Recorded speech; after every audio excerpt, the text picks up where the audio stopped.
This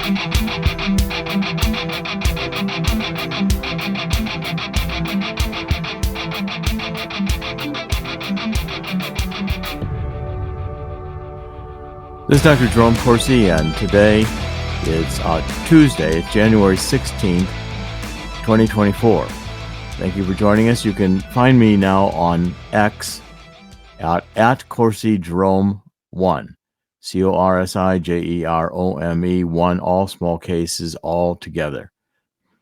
Also, you can find a Substack I've created, which is jeromecorsiphd.substack.com. Our first story today, and I think the story that's going to dominate the news today, is that Donald Trump won by a landslide in Iowa. It's a huge victory. I mean, Donald Trump just trounced the other candidates.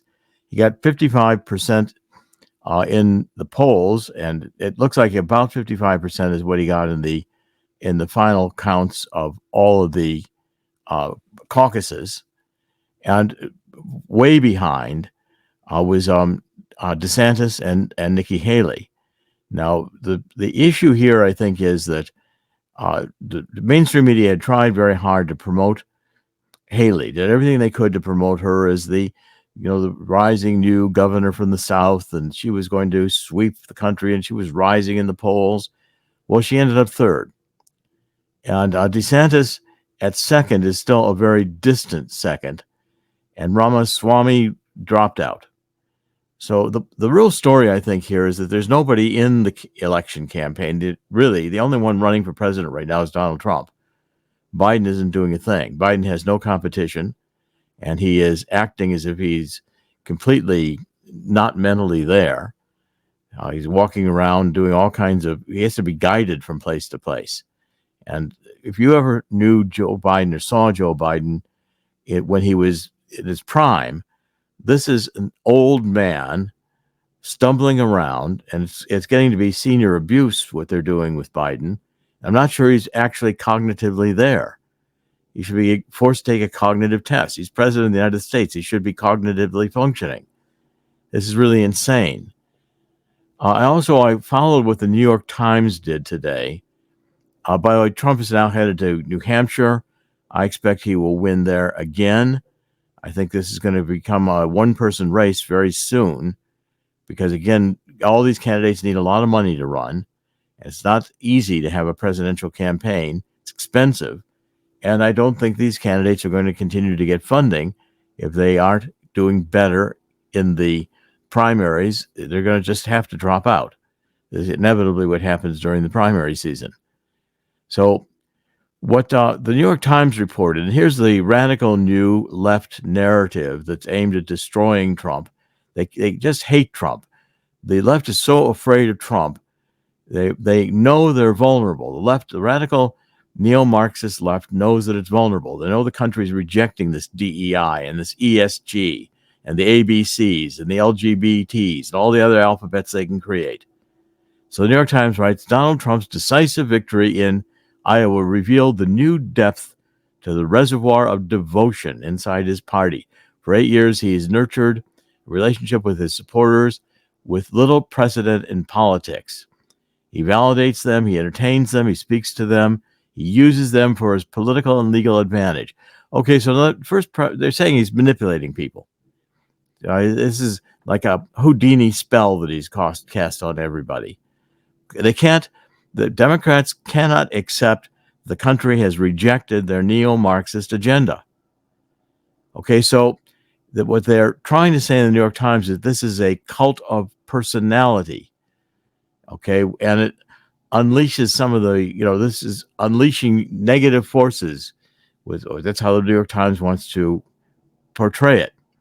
Iowa Republicans, following the lead of party officials across the nation, rallied behind the former president, despite a list of reasons for rejecting him. Republicans lost control of the presidency, the Senate, and the House during his 4 terms in office. I wonder how many of those elections were stolen. He failed to deliver the red wave of victories. Well, he did deliver the red wave of victories until the voting stopped in the key battleground states, and then they had time to make up and drive in trucks, all these mail-in ballots that they suddenly fabricated and run them through the machine. So when they started counting in the morning, the blue ticked up, above Trump, and then it carried Biden above Trump through the end of the counting. It was all fraudulent. It was obviously fraudulent. So they're saying he failed to deliver the red wave he promised in the 2022 midterms, and he's been charged with 91 felonies in 4 criminal cases this past year. Why so few? Why do they have 1,000 cases, 1,000 crimes? I mean, the Democrats just hate this guy, Trump, and they turn livid. They embarrass themselves with their rhetoric. It's really, New York Times has gotten to be it's impossible to read. I don't know why it stays in business. I guess there's enough of the left who want to continue funding this newspaper, despite the fact that it is a losing dog. So they're saying these voters stayed with Trump as they were offered viable alternatives. Governor Ron DeSantis of Florida, a popular young governor who embraced Mr. Trump's policies, and Nikki Haley, one of the Deep South's first female governors, who credibly promised she could win back voters Mr. Trump drove away. Well, okay, so the Democrats always do this. They promote the candidate they know is going to lose in order to beat them. So they don't want Trump because they know Trump is going to trounce them. But they would love to have DeSantis or Nikki Haley, which means that both DeSantis and Haley are not as conservative as we might think they were. Certainly with Nikki Haley saying that climate change is causing this wave of immigration, I thought it had to do with open borders, but she thinks it's climate change. Well, if she's virtue signaling to the Democrats, she doesn't belong in a Republican primary. And the Republican core, I think, is understanding the American people are not Republicans.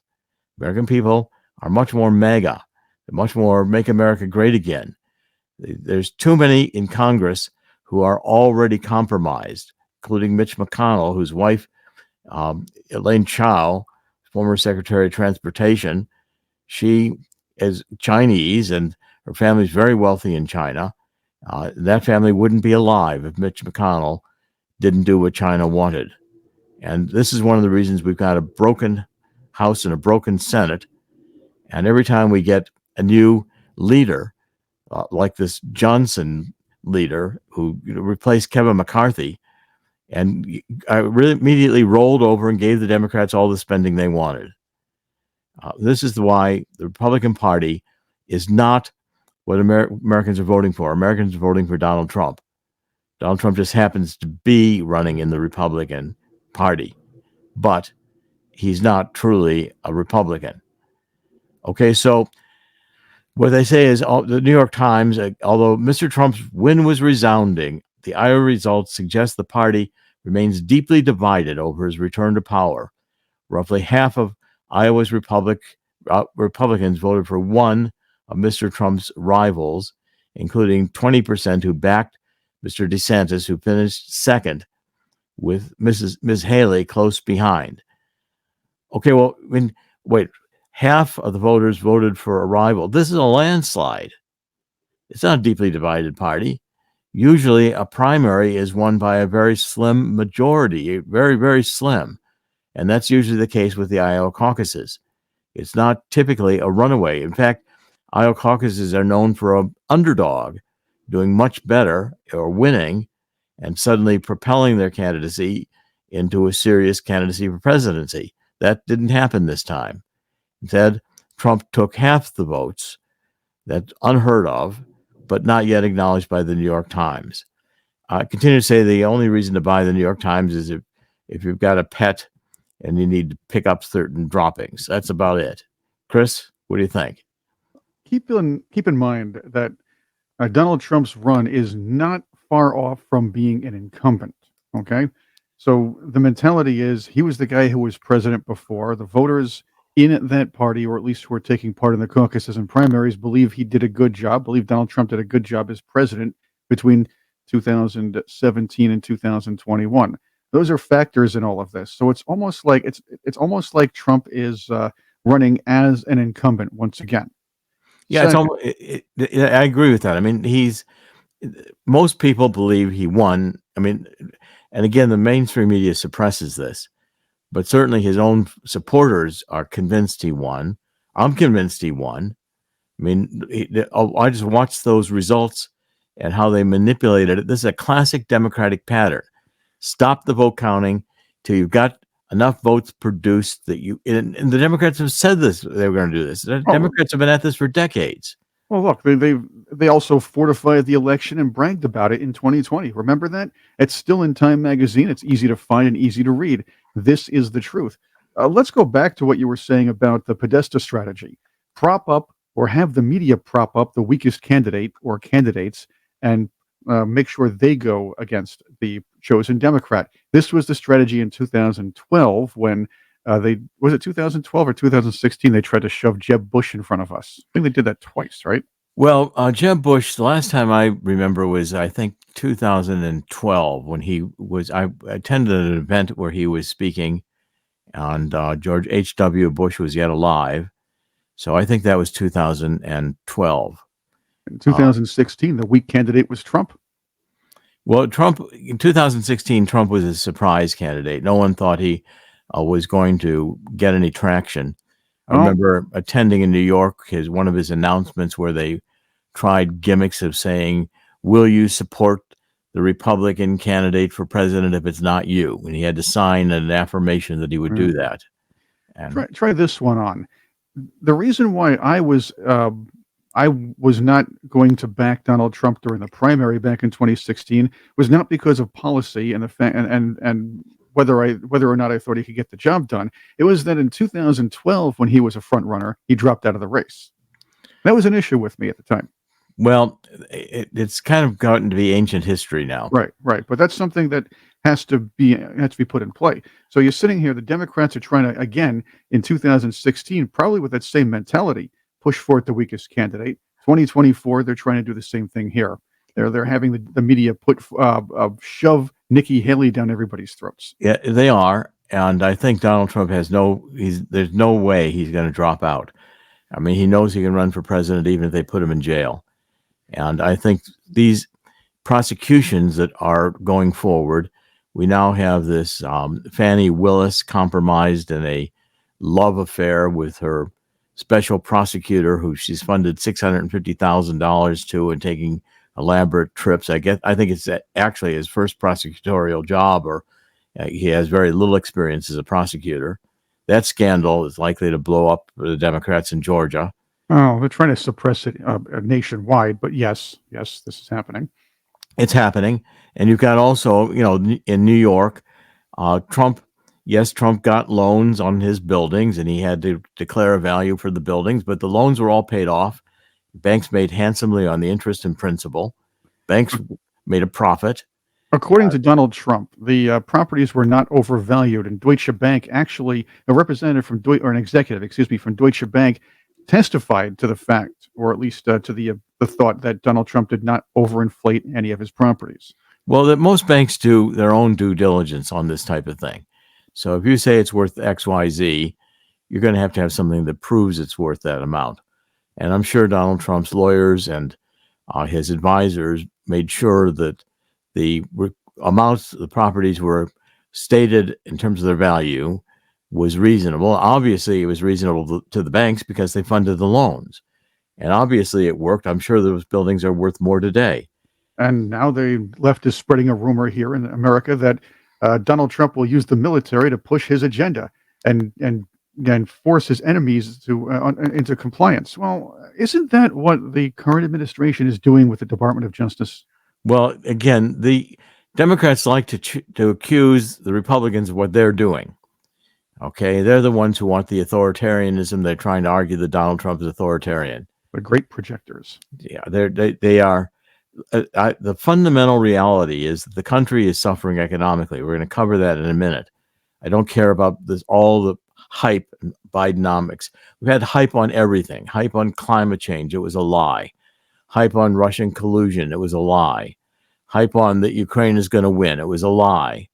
got hype on that Biden didn't commit crimes. It was a lie. The Democrats just lie, and they try to think that they can create these narratives and make their imagined reality our reality, and the mainstream media goes along with it. Finally, I think everybody sees through this, and they overplayed this card of trying to have us march into slavery. I think the American people are getting sick and tired of it. I know I am, and I've been sick and tired of it for a long time. This is Marxism 101. And the book I've written I'm going to start doing some additional programming on it. I'm talking with a couple groups to maybe do a series of programs on the truth about neo-Marxism, cultural Maoism, and anarchy. Let's move on to the next story. So, Chris, let's focus on, hold on a second. I'll pull it up right here. Okay. Second story I want to cover has to do with the Teslas. There's a great video being shown in Chicago. One of the news stations came out with a video. Chicago's going through super frigid weather right now. They've got Arctic air. And what's happening is that these electric vehicles don't work very well in the frigid cold. So they went to this news station in Chicago, went to a Tesla supercharging station in Oak Brook. Oak Brook is outside of Chicago, and it's a very upscale area, a lot of Teslas. And what they found was that the cars were sitting there like junk. First of all, they couldn't get them to be warm enough to take a charge, because you've got to precondition these batteries before the battery can take a charge. So you have to have some way to heat that battery up. Otherwise, a cold, frigid battery is not going to take a charge. Then not all the Tesla charging stations worked. So they were interviewing people who were there for 5, 6, 7, 8 hours and couldn't get their cars yet charged. And this was on Sunday afternoon. And so one of the people said, and this is like 3 hours being out here after being out here 3 hours yesterday, and the car still wasn't charged. Another one, Tesla owner, said, this is crazy. It's a disaster. Seriously. Another Tesla owner, said, we got a bunch of dead robots out here. So you have all these Teslas, expensive cars, and they don't work in the cold. You can't get them charged. And it gets cold in Chicago. And we're going to cover that at length here in a minute. But the point here that I'm making is that, again, the Democratic mantra, Biden saying we're going to have half of all cars or a huge proportion of all cars being electric by 2030, is a strategy to destroy automotive travel in the United States. That's the only purpose it has, because it's not saving the climate. Carbon dioxide is 0.04% of the atmosphere. So it's a minor molecule, not powerful enough to cause the Earth to be exceedingly warm. It's just nonsense. There was far more carbon dioxide in the world 600 million years ago, and we've had ice ages in that period of time. Carbon dioxide follows global warming. It doesn't cause global warming. And yet we're re-engineering the entire economy to go electric, thinking that we're going to save carbon dioxide. We have all these big schemes for capturing carbon dioxide and putting the carbon dioxide back into the earth. This is all insane. And the stories that are coming out increasingly are that Germany is deindustrializing. In fact, the entire purpose of having this neo-Marxist climate change movement was to convince people to quit using hydrocarbon fuels, knowing that if we stopped using hydrocarbon fuels, it would damage the modern industrial states. And between shipping jobs to China, and China, by the way, is controlling the EV market, just like it controlled the solar panel market. China's got a lock on these rare earth minerals that are needed to make these batteries work.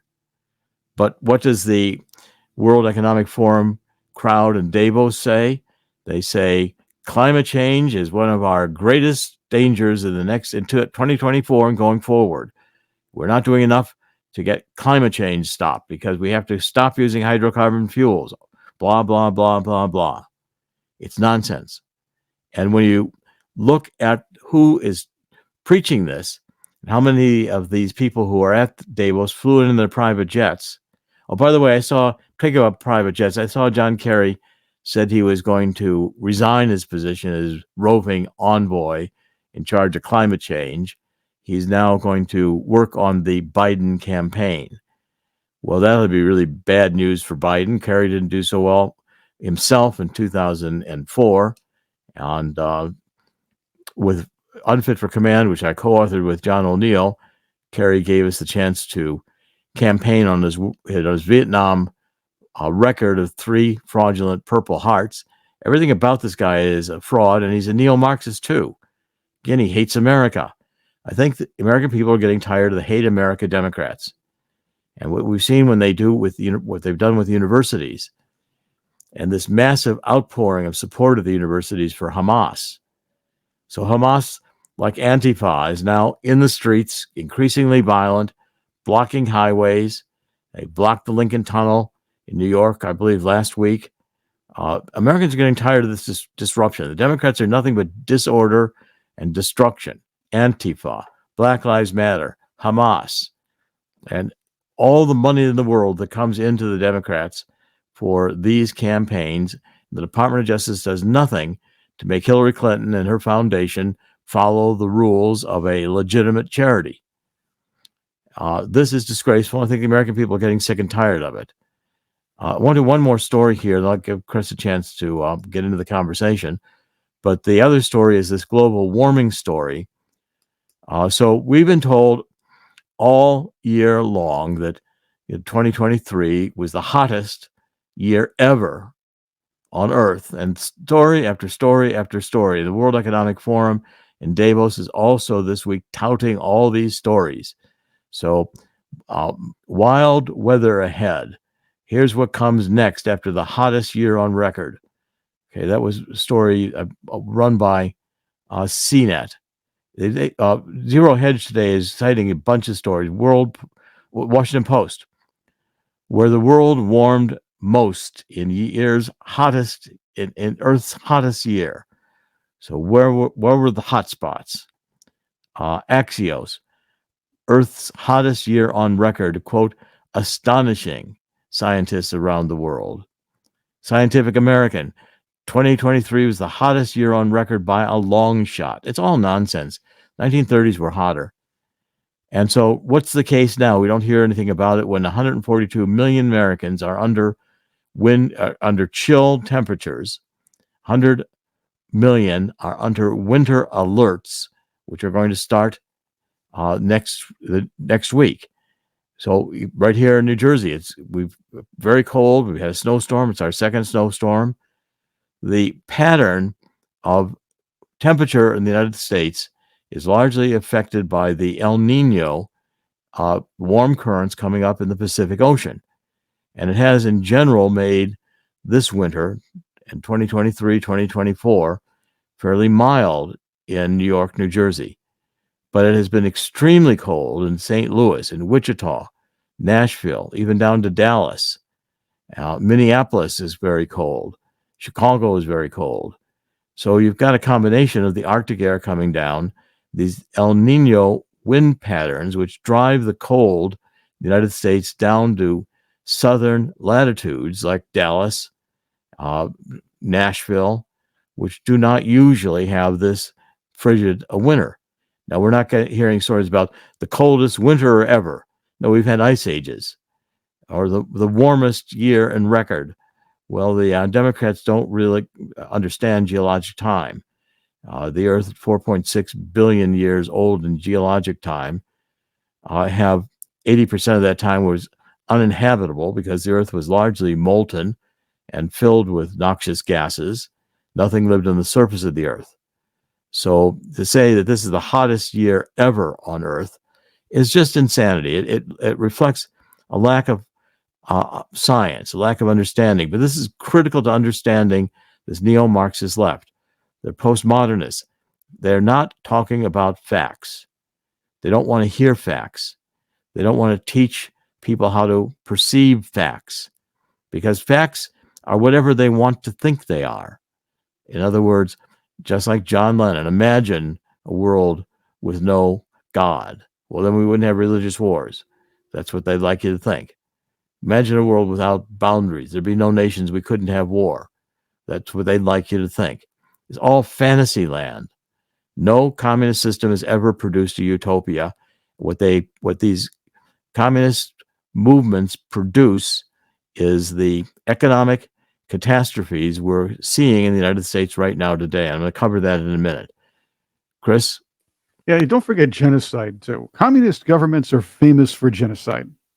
Yep, they are. Okay. I mean, Stalin, you got to go with that. You have, I don't know if we can call North Korea genocide, but basically he's going to, this guy puts down people like the mafia would even put people down like Kim Jong-un or Kim Jong-il would have. These guys kill not only their political enemies, but the next few generations of the same family. Communist governments not only destroy and can't produce anything, they have to rely on forced compliance of the populace.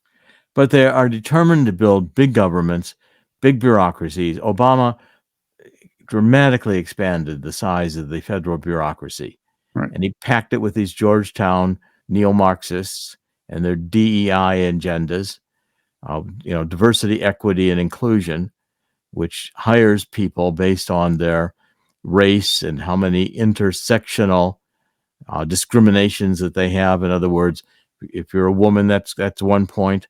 If you're a black woman, that's 2 points. If you're a woman who's black and a transgender, women can be transgenders too.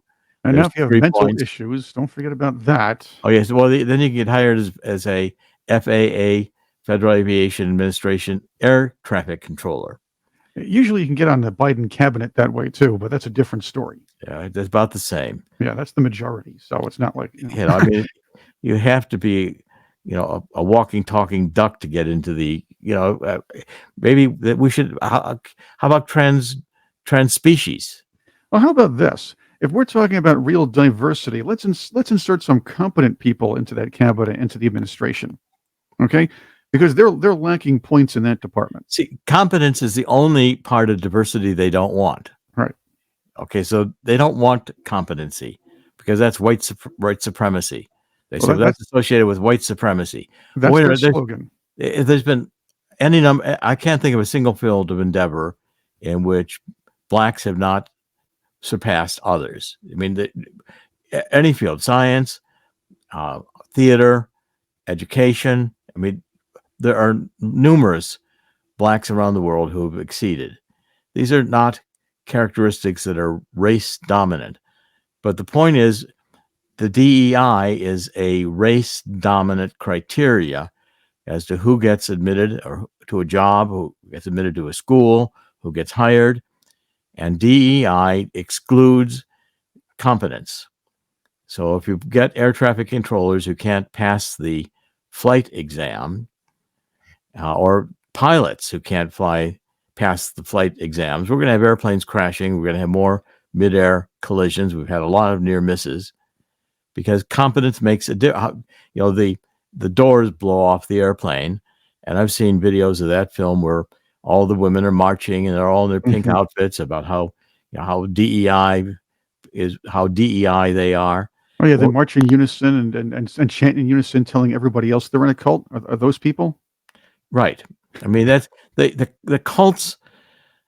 They are the Democrats. And the Democrats are communists right now. Let's just face up to the reality. They're communists, and the hate America communists have now sided with the hate America Hamases who wanted to destroy Israel, and suddenly we have Claudine Gay who plagiarized her dissertation and will not denounce Hamas. This is why their stupid ideas were marginalized for so long. People have asked the question. Now you know why. Well, the last story I want to cover here is that we are by 2012, we were coming out of that great recession from the 2008-2009 collapse of the subprime real estate market.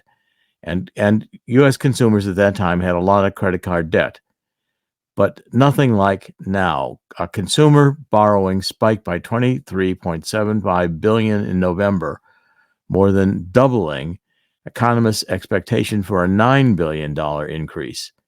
And this sent outstanding credit balances north of the $5 trillion mark for the first time on record, according to the Fed's latest consumer credit report.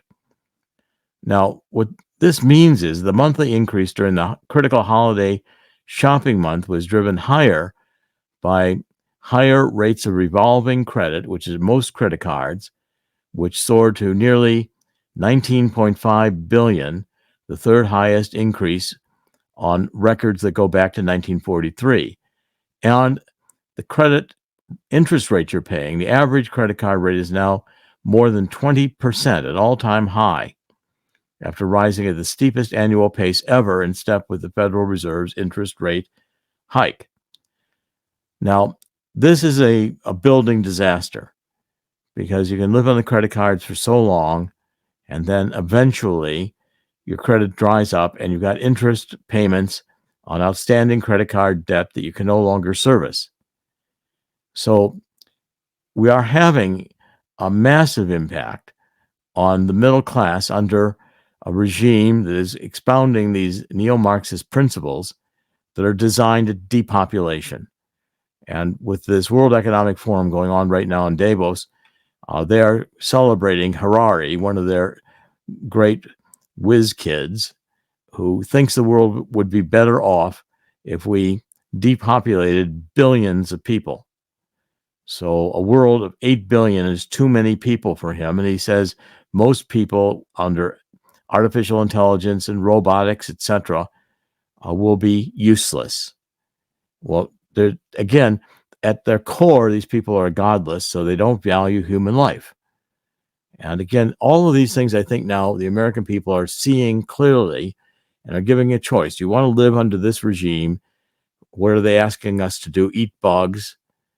We've got to punish farmers. And by the way, in Germany, these tractor trailers are continuing to come into the main highway in Germany, the central highway, which is a very broad boulevard, and truck after truck after truck, thousands of them, are blocking up the center of Berlin, protesting increases in diesel fuel taxes and increased costs of diesel fuel.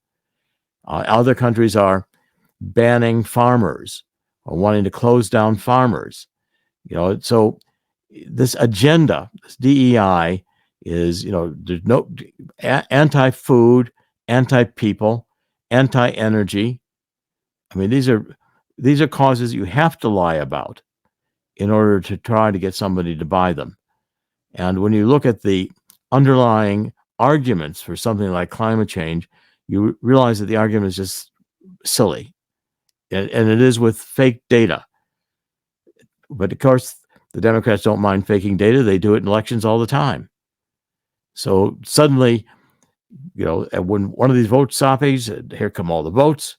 Okay, so suddenly we're told it's the hottest summer ever.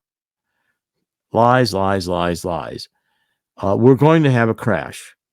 I want to point out Swiss America, one of our sponsors. If you like the show, please help us with the sponsors. Get a copy of this free book, which is how the coming crash, global crash, will create an historic gold rush. I wrote it with Dean Heskin, who is the CEO of Swiss America. Now, you'll find that gold is still trading. Today, it's about $2,035 an ounce. Gold has broken the $2,000 barrier. And I think gold will quickly get heading towards the $2,100 an ounce level. You can get a copy of this free book by calling 1-800-519-6268. To repeat that, for the coming global crash will create a historic gold rush. Call 1-800-519-6268. Chris, do you want to point out a few other things about our sponsors before we wrap up? Absolutely. There are a lot of things you can do on the website and talk and find out more about our sponsors here.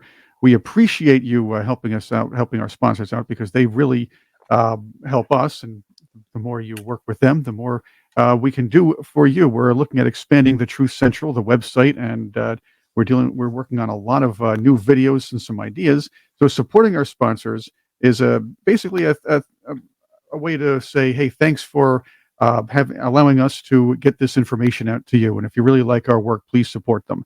We have an Our Sponsors link here. So you have the Macmillan Agency. You could talk to Matt McMillan here about your financial needs and things like that. You can find out more about him. You sign up for a free consultation, very easy to do on the website. We also have our other sponsors, Decision Technologies, for the investor to maybe do a little better due diligence on the mutual funds you're investing in. You can find a little more about that in a video we have on here as well. My Vital C, and again, I'm really enjoying these things about my Vital C as well. Carbon 60, I didn't know anything about until I started working with Dr. Corsi here, and I find this stuff fascinating. And it comes in different flavors, different types. You can even give some to your pets. Pets love these things. I would also say visit Swiss America. I know Dr. Corsi talked about them as well, but they do have some very interesting things here as well. You can, the Walking Liberty $50 offer, you get right off of our sponsor page as well. Check that out. It's an introductory offer also. And or something I enjoy actually is their Secret War on Cash newsletter. You can get that for free actually by going to our sponsor section, taking down the menu, and of course, clicking on it. You'll see where you can sign up for the free newsletter, The Secret War on Cash. There's also other ways to do this as well. You can look around our website. You'll find ways to click on to get the Walking Liberty $50, and of course, discuss with Swiss America about their newsletter, and of course, any of the other pieces of information they can give you, or even a consultation with them. Well, that's a lot. And also check us out on our audio pages as well. And yes, Dr. Corsi's Substack there's a link to that right on our website, thetruthcentral.com. Thank you. What Chris is saying is we're trying to we thank our sponsors. Please do support them. We're also, I've gone back into telemedicine, and probably this month we will open up a new telemedicine site, which is GetRxMedsNow.com. Chris can show it on the screen. This service is designed at a very reasonable price to let you get the prescriptions you need without having to go to a doctor. So, Chris, if we can put that up on the screen, we'll kind of wrap it up here. There you go, GetRxMedsNow.com. It's a good website. It's very easy to use. You click into it. You'll register. Then the administrators will hook you up with the doctor. The doctor will set up a time to call you. And in about a 15-minute call, you can get a prescription for a medication the doctor believes is appropriate for you, with a prescription sent electronically to a pharmacy near you. Been working for 2 years to create this, and we're now ready to go live with it in January. By the end of January, this will be up and running, and we'll be doing more talking about it and showing you how to use it. Okay, we've covered a lot today. The main theme today is that Trump is on the rise. And despite all the prosecutions, all the demonization of Trump, he's more popular, it appears, than ever. This is Dr. Jerome Corsi. In the end, God always wins. God will win here too. I think we're going to go through some dystopian times. We'll have a judgment of God. We can't have this many millions of babies killed in the womb, chopped to pieces by abortionists since Roe v. Wade. With the Democrats still fighting I think one of the major issues they're going to run on is they call this woman's right to choose, which means more abortions, more killing babies. I don't see how any nation thrives by killing its unborn. And we took God out of the schools going back to the 1940s, took God out of our hearts. Without God, human beings turn vicious, and they become atheists. They are destructive. I don't think you want Satan to rule here, although it seems the Democrats are welcoming him in. All the things they want to do, all the lies they're telling, Satan is the prince of lies. In the spirit of 2 Chronicles 7:14, I encourage everybody, let's get on our knees and ask God's forgiveness for letting the country get to this insanity point. If we do so, 2 Chronicles 7:14 says, God will hear our prayer and heal our land. I think it's time for healing, but not if we maintain the status quo. This is Dr. Jerome Corsi. We will be back tomorrow, thetruthcentral.com. Thank you for joining us. We're doing podcasts every weekday. God bless.